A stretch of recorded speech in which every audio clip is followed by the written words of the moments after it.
सांप और कौवा। एक जंगल में एक बहुत बड़ा बरगद का पेड़ था।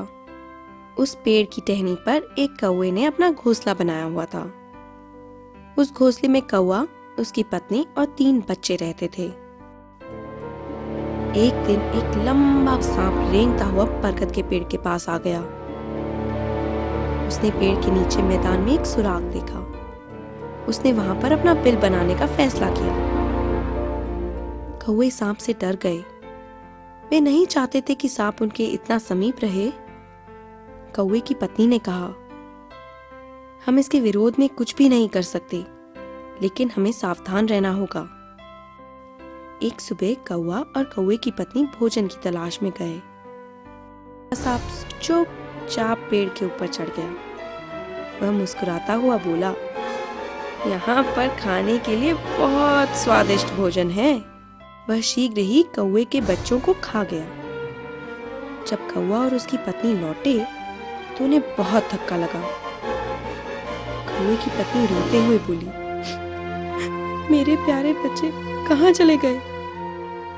बेचारी कौवे की पत्नी बहुत दुखी हुई और चिल्लाकर रोते हुए बोली, दुष्ट सांप बच्चों को मार कर खा गया। कौवा बहुत परेशान हुआ। उसे बहुत गुस्सा भी आया। कौवे की पत्नी ने कहा, चलो हम यहाँ से चलते हैं। हम किसी दूसरे पेड़ पर चलकर नया घोंसला बनाएंगे। कौवा बोला, अब क्या बात करती हो? हम यहाँ कई वर्षों से रह रहे हैं। हम अपना घर कैसे छोड़ सकते हैं? कौवे की पत्नी ने जवाब दिया, आप ठीक कहते हो, पर कौवे ने थोड़ी देर सोचा और बोला, हमें सांप को मारने का कोई उपाय करना होगा। चलो अपनी मित्र लोमड़ी के पास चलते हैं।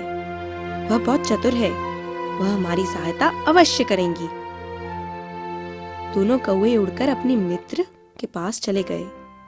कौवा बोला, प्यारी दोस्त, हमें आपकी सहायता की आवश्यकता है। उन्होंने लोमड़ी को सारी घटना बता दी। वह बोले, यह तो आप हमारी सांप से रक्षा करें, नहीं तो हमें यह घर छोड़ना पड़ेगा। लोमड़ी कुछ देर तक सोचने के बाद बोली, प्यारे दोस्त, आप उस घोंसले में बहुत समय से रह रहे हो। आपको कहीं नहीं जाना पड़ेगा।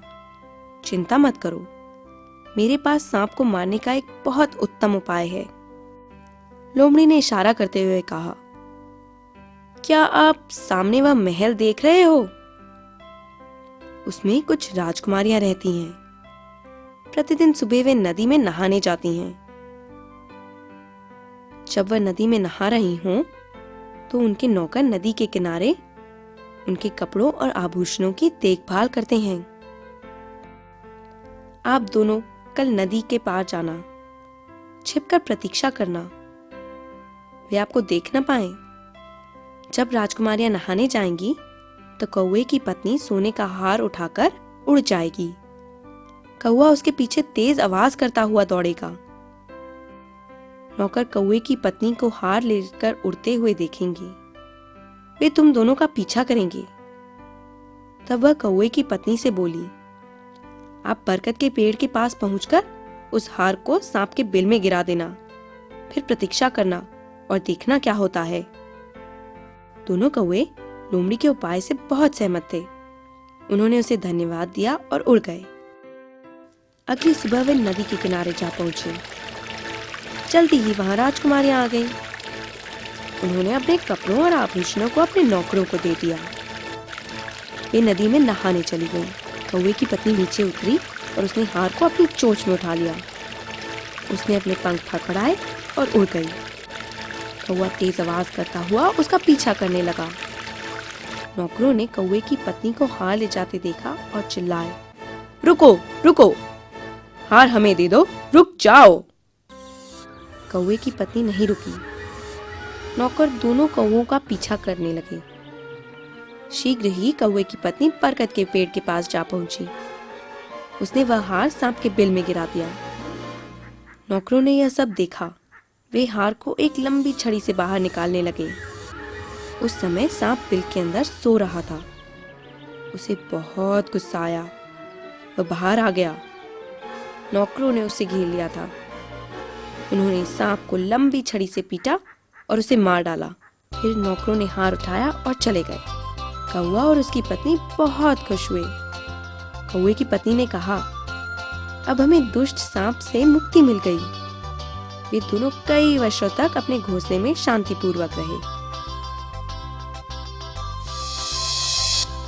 इस कहानी से हमें यह शिक्षा मिलती है कि बुद्धिमानी से किसी को भी हराया जा सकता है।